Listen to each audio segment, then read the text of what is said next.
In 2015, Nick launched Security Fanatics, which is a cybersecurity. This is such a tongue twister. I've done it 20 times. What? I am. Can I just start with Windy City? No, stop. Oh my God. You no longer have my permission to record. Oh, wow. Nick is like, I'm out of here. I got shit to do that's more valuable. Yeah. But I think if it all boils down to is, it sounds like you might be a professional hacker. You can call me that, yes. Cybersecurity, cyber warfare. That's a tongue twister. Cybersecurity, cyber warfare, cyber terrorism, infrastructure, government compliance. So I'm like, you get used to saying that. I'm used to one syllable words. Right. So it's, I'm from the country. All good. All good. All right, here we go. Welcome to another episode of Money You Should Ask, where everyone has something they can teach you. I'm your host, Bob Wheeler. In this episode, we are going to explore why we do what we do when it comes to money. As a CPA for the past 30 years, wait, let me say 25 because that makes me sound younger. I have seen it all when it comes to money and emotions.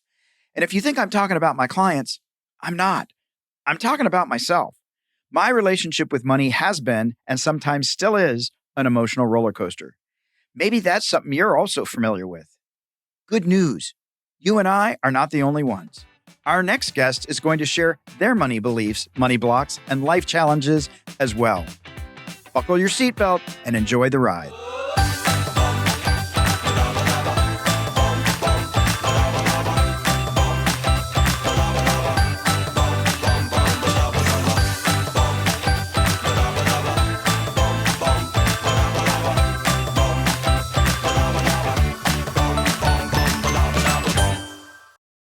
Our next guest is Nick Espinosa, an expert in cybersecurity and network infrastructure.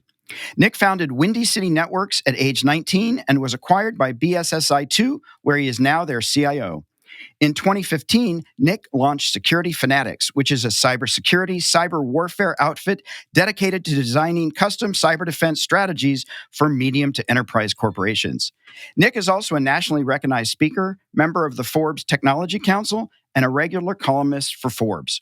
He is also the award-winning co-author of a best-selling book, Easy Prey, and host of a nationally syndicated radio show, The Deep Dive. He's also the official spokesperson for the COVID-19 Cyber Threat Coalition. Nick is known as an industry thought leader and is sought after for his advice on the future of technology and how it will impact everyday businesses and consumers. Nick, I'm super excited to have you here. I think I said everything right, but I think if it all boils down to is, it sounds like you might be a professional hacker. You can call me that, yes. Yes. That's how most of us start very early before we're professional anything, just trying to see if we can break into stuff. So exactly. Yeah. Well, so that leads me to the fact that you started your first business at 19. Yeah. Did you do that in lieu of college? Did you decide to go to college? And was it the hacking that sort of said, "Hey, how did we get here?" Yeah. So, I mean, my 90-second life story, if you will, is basically, when I was 5 years old, my dad brought home our very first computer. And I was just so fascinated by this thing. And he went to work after setting it up the next day. And I took it apart piece by piece, screw by screw, because I wanted to figure out, how it worked. And when he got home and he got done whooping me, I put it back together and it turned on. And at that point, to his credit, he's like, okay, he's got something here. Like, let's let him keep going. So, he fostered that in me. I built my first computer at 7. I started programming in languages by the time I was 9. I had about 10 or 12 languages that I could do. I started getting very early certifications from like Novell and, other places that were big at the time.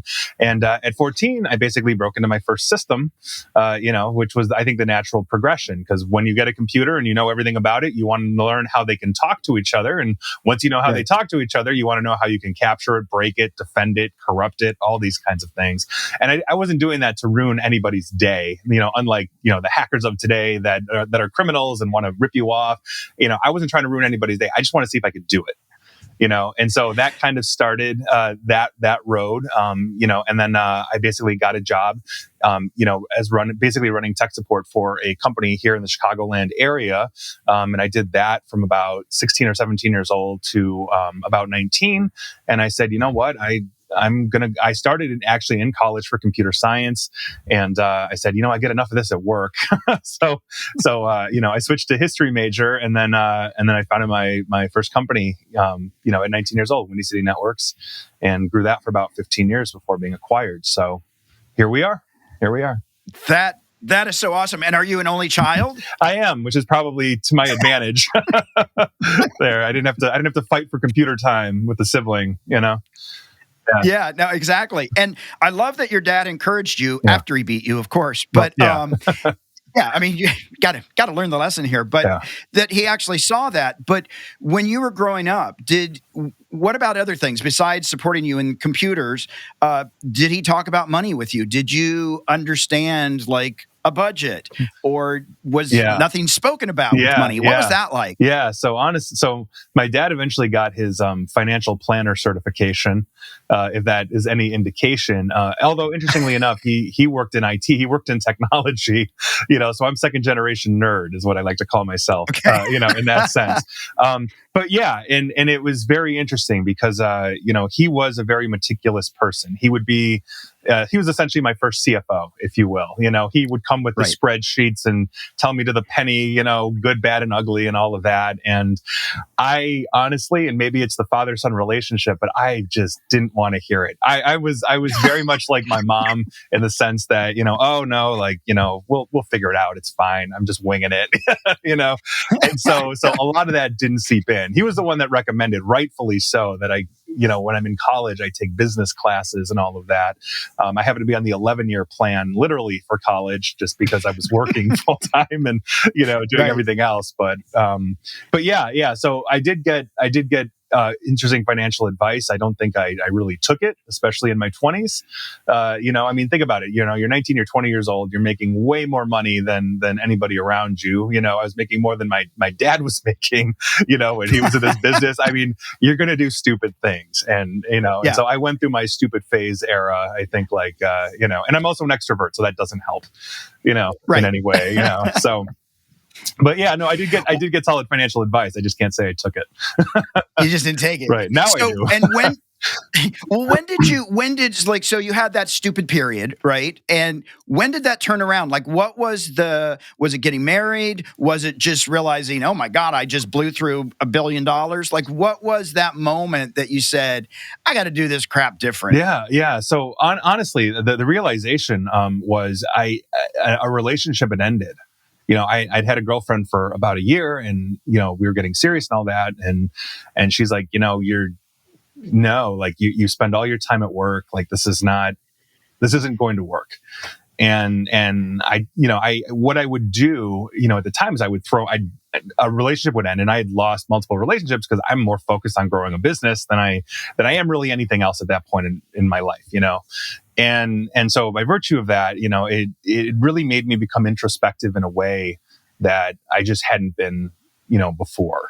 And I think that really started to change for me, in the sense that I think by my late 20s, early 30s, I was really starting to recognize, hey, you can't go out and party every night, you know what I mean? Or, you don't have to have every ridiculous thing on the planet, and that really, I think, started to hone and focus that, hey, I need a work-life balance. And, by virtue of that brings savings, that brings, relationships, that brings things that, you don't normally think about, so here we are. That's cool. So for just a second, because as we go on here, trust is going to play an important factor, even for those not listening don't know that. Yeah. So I watched a bit of your TED Talk, and you talk about trust sucks, and in fact, you actually trick the audience into trusting you. Mm-hmm. And so, which was brilliant, brilliantly played. But you talk about trust sucks. So, why should we trust you? Right? Yeah. How do we know when to trust? Right. Well, so I think the talk the TED Talk you saw of mine was my second one. I've done 4 actually. And my first watch them, people. Yeah. My first one was actually called Trust Sucks. And I think what we need to understand is that we need trust in our lives. So don't get me wrong when I have a title called Trust Sucks, or law number 3 that you're talking about in the 5 laws of cybersecurity is humans trust even That's when they right. shouldn't, right? Like we need trust in our lives. We cannot have a society without trust. And if you can look at, without getting political, you can see the political divide, how one side doesn't trust the other, and how that's contributing to what seems like a breakdown of society. So we need trust. We need to be able to trust our spouses, our kids to some extent, our parents, all these kinds of things. But where we have to draw the line is basically creating a filter of distrust when we're online, when we're doing things online, meaning the way we approach, let's say, an open and honest conversation with a loved one is not the same way you'd approach a conversation with somebody that just connected to you on Facebook and says, "Hey, I'm your long lost friend." And we have multiple aspects of trust. So, for example, there are 2 core sides of trust. There's affective trust and there's cognitive trust. And cognitive trust is the logic, it's the experience, it's the knowledge. And so, as a perfect example, wireless infrastructure around you, like you go to your local coffee shop and you connect to wireless, oftentimes it's very vulnerable to people like me. I'm able to spoof it, attack it, crack it, which means I can get to your device, all these kinds of things. But think about it from the cognitive trust standpoint. You've walked into that coffee shop 99 times. Your logic tells you it's been safe, it's been secure. I know this place. I've had nothing but positive experiences. And so on time 100, you connect. Now, your affective trust is essentially that nostalgia, that emotional trust that you have to someone or something. So you walk in the door and everybody's like, "Norm," and there's your favorite barista and she knows your order and there's your comfy seat. You have this warmth, this security that you are feeling, and it's a false sense of security in the sense that one aspect of what you're doing is using infrastructure that doesn't belong to you. You don't know who you're sharing it with. And so when we're walking into these coffee shops, we can have that norm kind of experience, but understand it starts and stops, let's say, with that interaction. We are entering a trust relationship when we're walking into a coffee shop, a supermarket, whatever it is, and handing over a credit card, that they're going to basically take that in a secure manner. We're trusting that their wireless is going to be secure, and oftentimes it's not. So that's essentially the premise here. We trust, and it gets us into trouble online constantly. Well, and people joke with me that technology and I just always have issues. Like even the other day, I was going on a Zoom call and I couldn't get the freaking video to work. And there's 10 people waiting for me. And the CEO goes, "No, it's Bob. It'll take 5 minutes. It always does." Right. And so I'm wondering about us that, we want to go online and do our banking, or we want to trust when we hand our credit card to the server that when they come back, they didn't process it through some cyber internet thing that just stole all of our information. Right.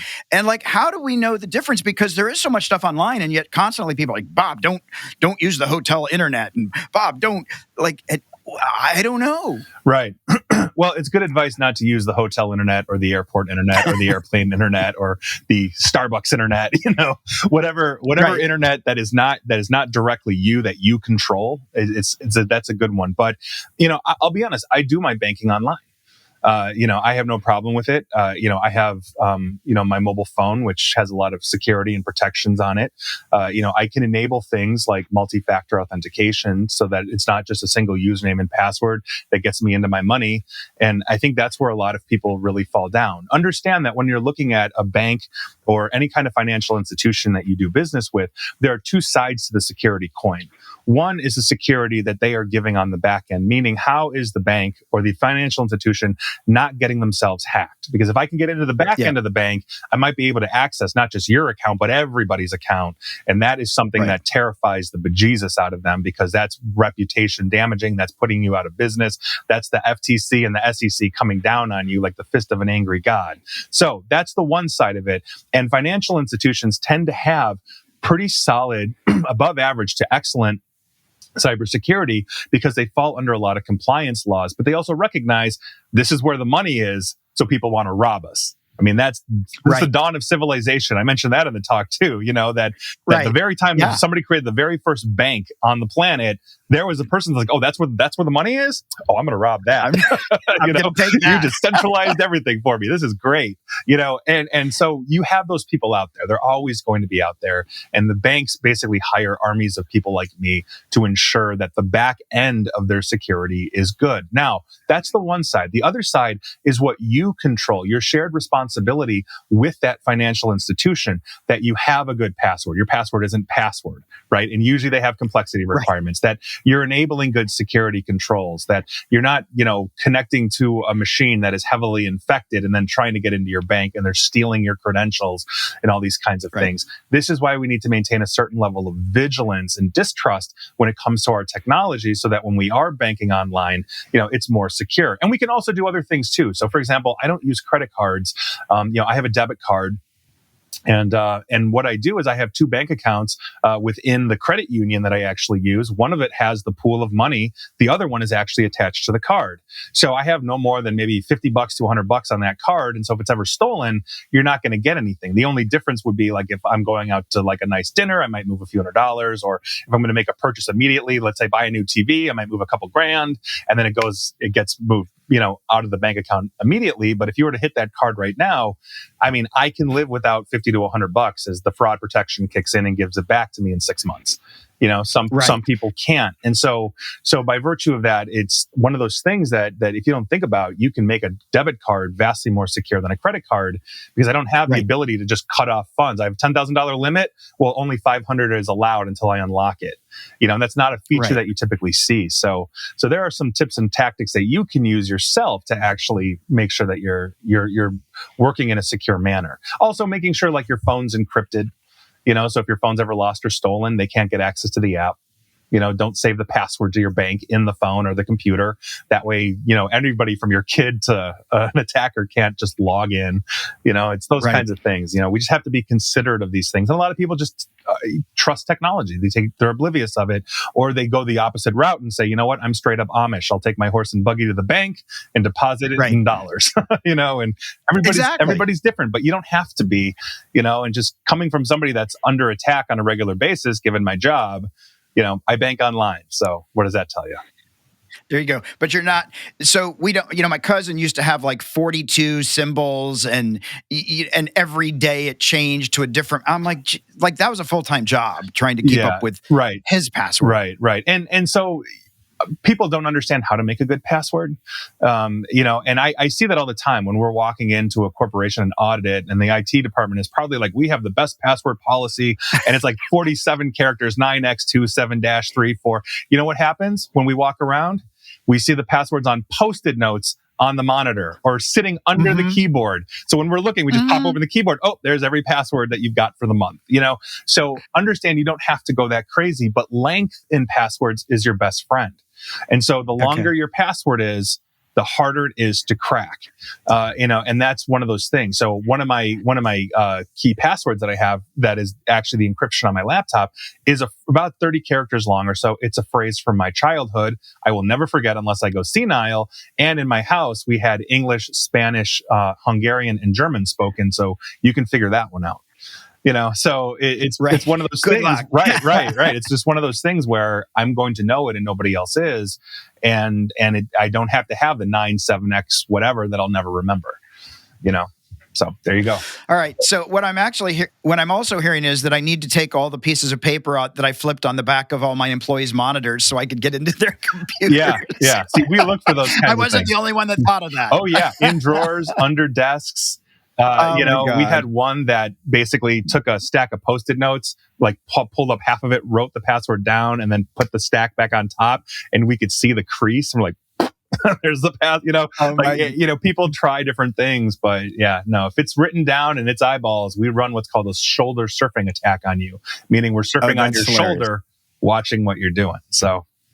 It's hilarious. Yeah. So how concerned should we be when Target or Chase comes out and says, we accidentally gave out your information. We have the best security, but we're going to have to issue you a new debit card, or we're going to thousands of people get those notices. Millions. A lot. Millions. Ugh. hundreds of millions.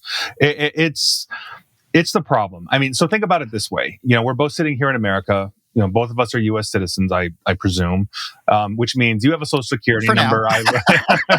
We'll see, right? I have a social security number. You have a social security number. We're all in the same boat thanks to Equifax in 2017, getting us hit and getting everything dumped out. Understand that there are some things that are intrinsically yours, like let's say that social security number, which, for the record, you can't change. It's not something you can't go to them and say, I've been the victim of an identity theft or I'm under attack for this. You can ask the guy that put his, what was the company? LifeLock, the LifeLock CEO. He plastered his actual social security number on every billboard in the United States. And from what I learned, he basically had 80,000 attacks on his credit in the first year. And he went from what I understand, he went to the Social Security Administration and said, please change my Social Security number. And they're like, no, we don't do that. So you were stupid. Right. So some things about you, my point being is that some things about you are immutable. If you lose a credit card, you have fraud protection. You're going to get a new card, those kinds of things. You can go back and you can dispute claims and get your money back. It's, there is a process for that, even though it's a pain, but some of your information remains the same. The upside, though, is that while we have this, we are entering into a trust relationship with the targets of the world when we're walking in there and handing over our credit card. The upside to this, though, is that a lot of our information changes and ages over time, which makes it less valuable to attackers.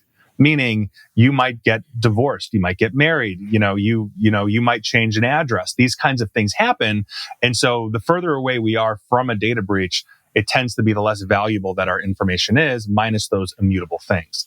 So that is one of the plus sides, one of the upsides, if you will, of that. But yeah, no, it's a problem, and again, this comes into that trust methodology. It's also why, like I said, I use a debit card. I go to Target, I'm going to use a debit card. I'm not going to use anything else because I know I can control the purchases, and if I'm ripped off, I'm not losing my money. I'm losing $50, $100, and I'll get it back. Yeah. Yeah. And I've heard that before about using the debit card versus a credit card because of that reason. They can only take so much. Right. Even if and I love that secondary account that you feed the money don't to. Keep your whole paycheck on the debit card. Move 90% of that paycheck out, leave what you need, and then by virtue of that, you're not going to be scrambling to like pay your mortgage next month if you get hit. Yeah. Now, in the TED Talk that I saw, which was obviously the second one, and so the numbers may have changed because it's a couple of years, but at that time, 7.6 billion people on the planet, and about 3.6 billion go online. Yeah. Around 4 Is the now. other 4 billion? Okay, so is the other 4 billion? Are they all babies, or are they just people that are not trusting? Like, what's the other group of people that aren't on the internet? It's overwhelmingly the extremely poor. A lot of countries don't have infrastructure, or they have very minimal infrastructure that only caters, let's say, to center urban areas where only the wealthy can afford it. And so if you're looking at large swaths of Asia, large swaths of Africa, where there are heavy populations, there is little infrastructure in some of those places. That's also why we have deep concerns with hacking as well, because, groups in economically depressed areas, like the Russian mafia, for example, are looking for kids with aptitude, and those kids can't get jobs. They'll make more money breaking in and stealing money from fat, rich Americans than they will anything else, which is essentially their training platform. Come rip them off. They don't mind, and so we see that constantly. But the vast majority of them are not hermits, by any which way of the world. It's that they're economically disadvantaged, and by virtue of that, having a lack of access to the internet gives them a lack of opportunity for more advanced education, for communication, for potential jobs outside of their current geography. Most people don't go beyond 50 miles from where they're born in the world historically. We have in the United States the privilege of being blanketed by a massive amount of infrastructure. And while we have economically depressed areas, statistically, they're vastly smaller than access. I mean, I can drive 20 minutes outside of Chicago, hit cornfields, and I can still get internet. And that's something that people just really don't think about. But no, a lot of it is coming from areas where they just simply don't have, they don't have the education, they don't have the money. The economics to do it. we are definitely very spoiled and entitled and thinking it's everywhere in the world. Mm-hmm. It makes me think of two things. One, I've been to Nepal a couple of times, Mm-hmm. and it was about a 10-year span in between. The first time I was there, you were lucky if you could go to an internet cafe and maybe make a connection. Mm-hmm. And it might have even still been that, the Right. old school. I don't remember. Mm-hmm. But when I went there the last time, it was an amazing infrastructure. But the Western, the Europeans, the Americans, all these people have this brilliant infrastructure. And I'm sure it wasn't for the locals. It was just because it was really inconvenient for all the privileged folks to not have access. Right. Well, and if you think about it, developing nations, which is essentially, one of those things that I've been starting to work on with the United Nations on developing cyber defense strategies for developing nations, there are developing nations that are tourist hotspots, meaning they don't have a lot of infrastructure for their people. But believe me, when the massive hotels and resorts show up, they are going to pay for that because, when the Americans show up or the Europeans show up or whoever shows up with money, they want internet and they want good internet. And so, yeah, I think that's one of those things that if you're looking at, let's say, the capitalist side of this, a rising tide really does raise all boats. The only problem is that the government, because they're so focused on tourism dollars oftentimes, or they're focused on those urban centers that are actually generating, money for their economy, that's where they're focusing the infrastructure out. But you can go, like, as well connected and surveilled as China is, there are huge parts of China where they basically don't have the internet, or if they do, it's only for the party, that is basically watching everybody else. And so we see it worldwide. It's not an ununique thing. And we have pockets here in the United States where people simply can't get good bandwidth or decent internet at all. And imagine if you're in that depressed area and you're like, what, I'm done with, living rurally. I'd like to apply for jobs, in my local urban area, and you can't get to the internet. How much harder is that for you? You're going to walk in with paper resumes to 50 companies at this point. It just doesn't happen, right? So we have to understand that, as we are continuing to expand that infrastructure, we're trying to bring access to everybody in the world. That's one of the reasons why Elon Musk's Starlink and Amazon and their other competitor as well are very promising, because they can hit locations without having to run data cable, at a very expensive rate, around the globe. They can literally bring the internet to the rest of the planet. Well, there's two questions there. One, I was actually, we were out camping and somebody looked up in the sky and said, "Oh my God, look, there's like 60 stars in a row just going across the sky." And we were all freaking out. And they're like, it's an asteroid. It's a falling star. No, it was Elon Musk shooting satellites. It was a very fascinating thing. But I also thought, oh my God, if we were being invaded by aliens right now, right? Somebody, we were like defenseless, and it was an amazing thing to see, but it was also, I felt very defenseless. Yeah. Well, from an alien invasion, yeah, we have space shuttles and a space station that holds like 10 people. I don't know if it's Star Wars or Star Trek here, but like if they show up with an armada, we're pretty much screwed. I for one welcome our new alien overlords at that point, but right. But we're continuing to do that. And when you're looking at the amount of satellites that Musk and Bezos and cannot remember the third company. He's also out of California, though.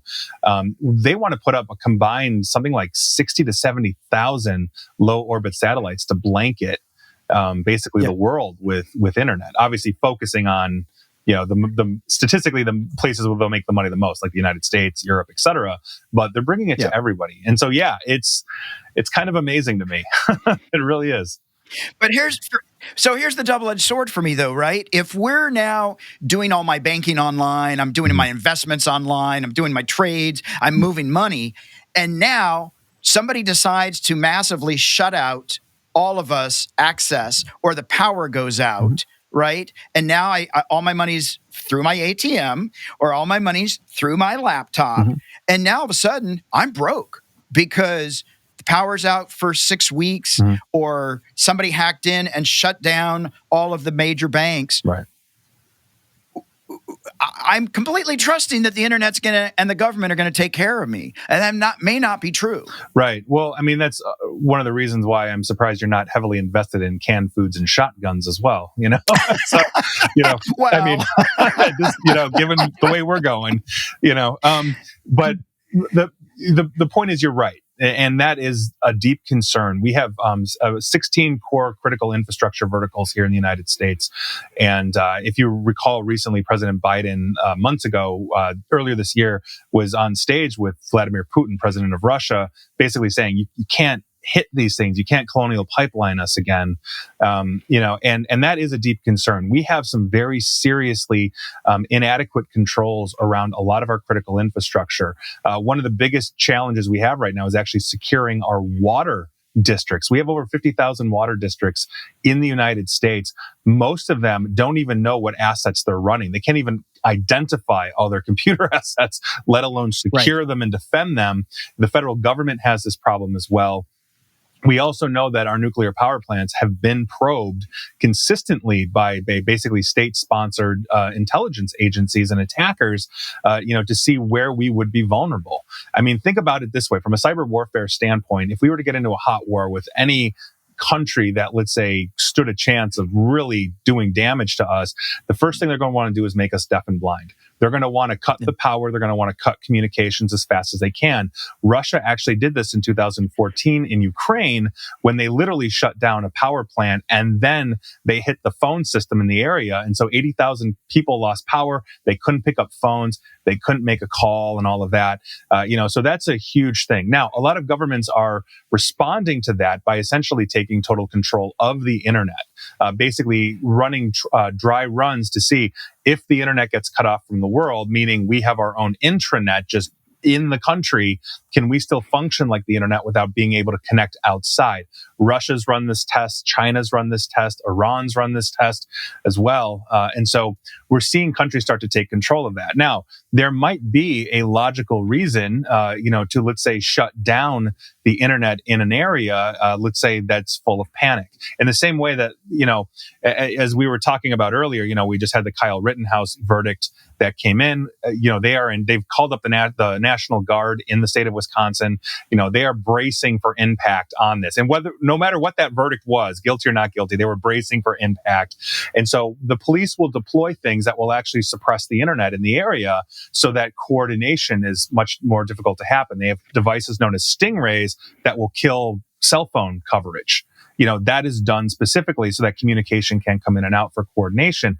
Or what happens if there's a national panic and everybody decides to make a run on the bank? You kind of want to cut the internet off so that people can't hit the ATMs, can't drain the banks, to stabilize the economy temporarily. So there may be justifications in a national emergency to actually, take those kinds of actions, or localized emergencies in that case. But overall, to your point, part of having a diversified portfolio is to understand that you can withstand an extended outage. Now most of the time these are highly redundant. They're running massive data centers in Microsoft and Amazon and all of this. And so your data is actually replicated multiple places. So you're sitting in, California, for example. Let's say you're in LA and LA just happens to get nuked. And you survive. The data center in LA has been replicating to San Francisco, in Dallas, in Chicago, in New York, like all the time, constantly. So understand that we have peace of mind in the redundancy of the infrastructure that we've created, even though we have these weak points that we can attack.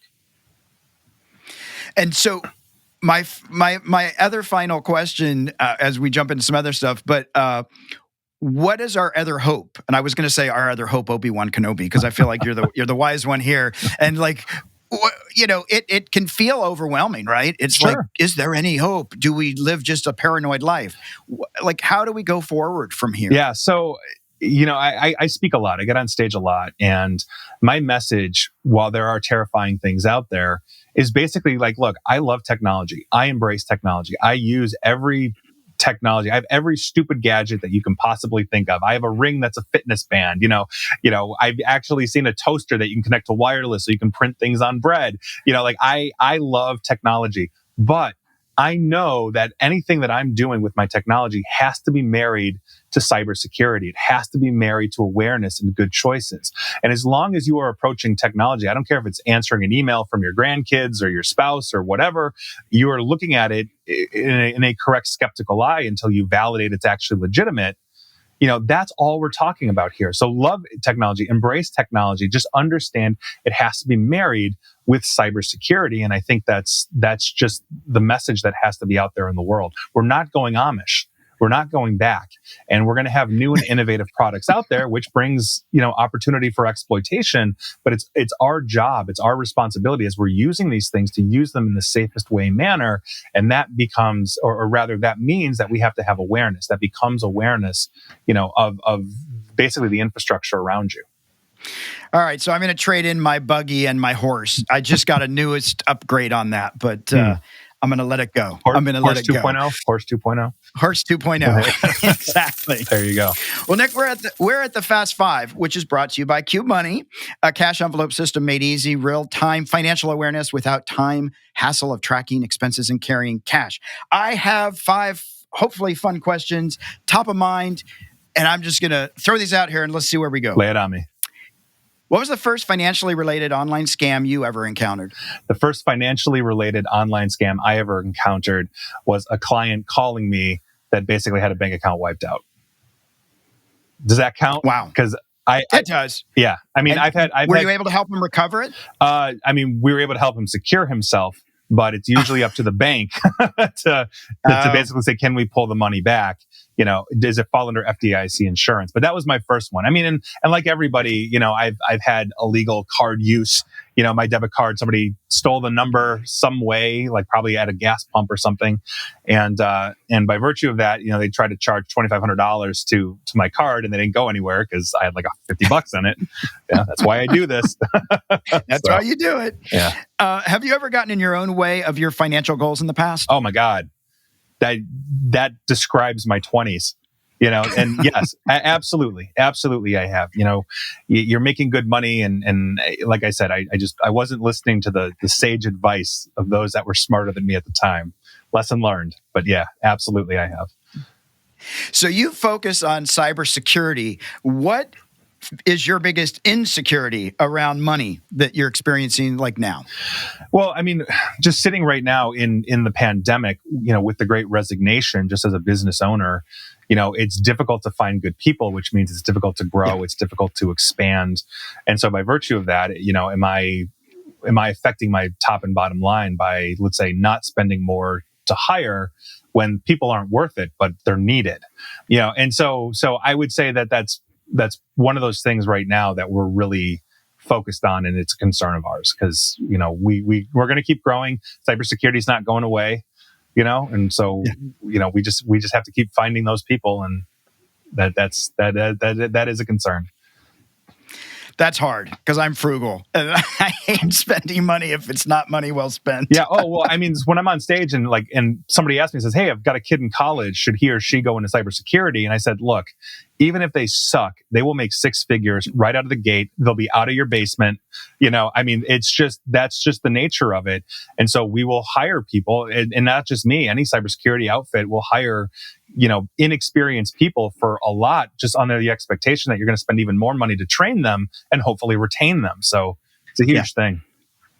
Yeah, it's crazy. Have you ever regifted a gift? Only on white elephants. If you know what a white elephant thing is. I do. Yes. All right. Yes. We actually have a set of Star Wars mugs, kid you not, sitting in the basement. And every year it goes back into circulation. And one of my friends is going to get that thing. And I might get it back one year. But yes, we do that constantly. That's funny. Have you ever dined and dashed when you were like in your 20s and money was tight? Did you ever dine and dash? No. Actually, I'm trying to think. If I would have done that, it would have been in my teenage years. And no, I can't. I don't think I ever did. And I think it's in part my dad was a pretty religious guy. And I think that guy, just the morality and the ethics of that, would not allow me to do that.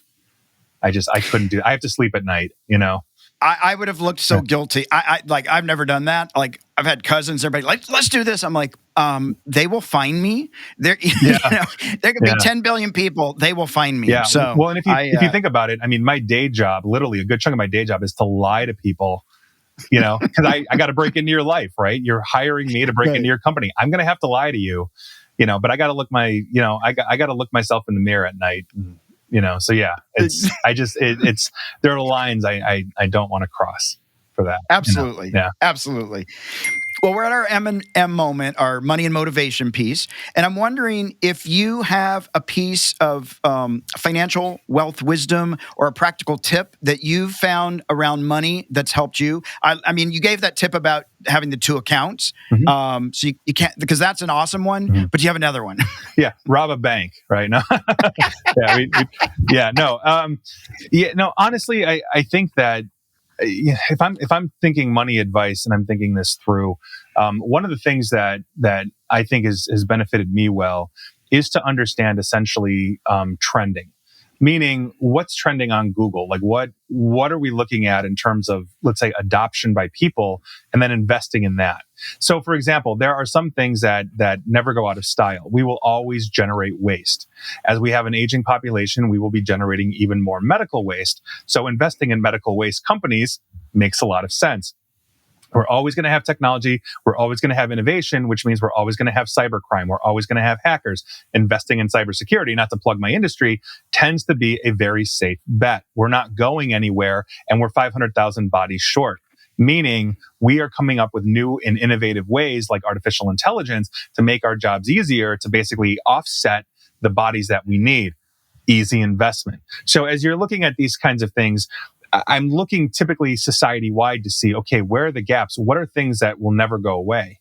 And by virtue of that, those are things. Transportation is another one. You can think about it. Healthcare is another one. These are safe bets in my mind, because, you might not make $1 billion overnight, but you will make money, in these over time. And that's what I learned from the Vanguard guy, the founder of Vanguard. Cannot remember his name, like Steve Vanguard or whatever it is. I don't know. But we'll call him Steve Vanguard. Yeah, right. He basically said, like, never check your, if you're putting money into an investment account and you're laying hand, just don't check it. Don't check it, because that freaks you. It'll freak you out. You'll see it go up, you'll go down, but over time, you do nothing but go up. And I thought that was really good advice too. No, that's so true. I mean, we talk about that a lot, that the market is driven by emotions. Mm-hmm. And I could tell clients, hold.